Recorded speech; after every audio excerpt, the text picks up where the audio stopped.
अरे जीजी बस कहीं गुड़ के और डाली। ना ना ठीक है इतना में बहुत अच्छा बनी। अरे जीजी अच्छा कहलू कि आज ही हमन के तिल के लड्डू उड्डू बना लेवे के, नहीं तो इतना ठंडा पाला में कुल कई दिन कैसे बनी। हाँ वही के मारे तक बोले कि अबे बना लेवल जाए। अरे मोरी मैया का भइल जीजी? अरे देखी नहीं तिलवा बचाई कि नहीं पूजा करे के ताए कि कुल मिला दी गुड़वा में। अरे जीजी तू तो ऐसा चौका कि हम डराई गए। अरे जीजी पूजा वाला तो हमन का पहले ही निकाल के रख देंगे घरे में।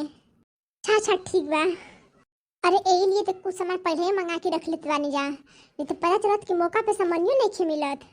मिलला का तो बात ही अलग बा, अब मिलतो बात जीवन सामान 20-25 रुपया का मिलत बा, इस सीधे ओकर दुगुना मिलत ह।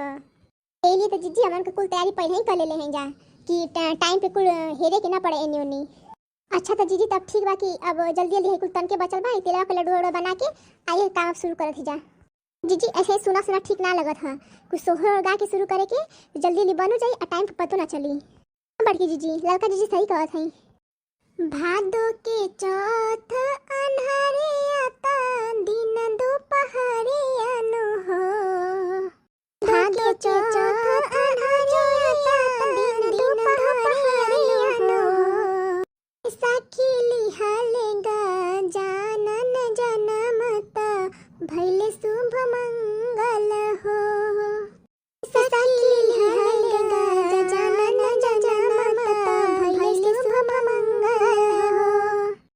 गौरा के जन्म ललनवा पर्वत बेच सोहरे हो। गौरा के जन्म ललनवा पर्वत बेच सोहरे हो। ललना घरे घरे गणेश पूजन मत छवि अति सुंदर हो। ललना घरे घरे गणेश पूजन मत छवि अति सुंदर हो।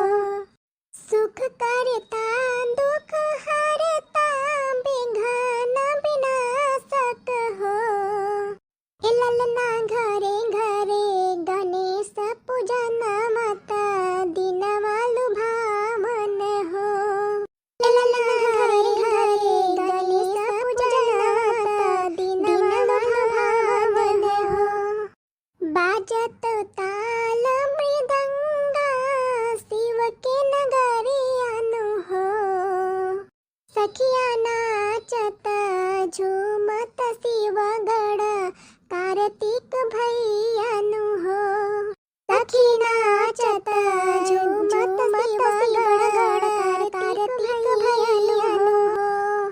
हे ललना देवगढ़ झूमी झूमी नाचत गावत शिव मंगल हो।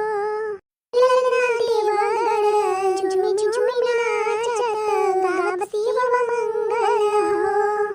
शिव गोदी खेला गजानन दिन बड़ा पावन हो।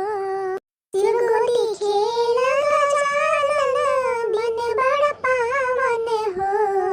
एरा माथा हे रूपवा निहारत भैले मगन वन हो।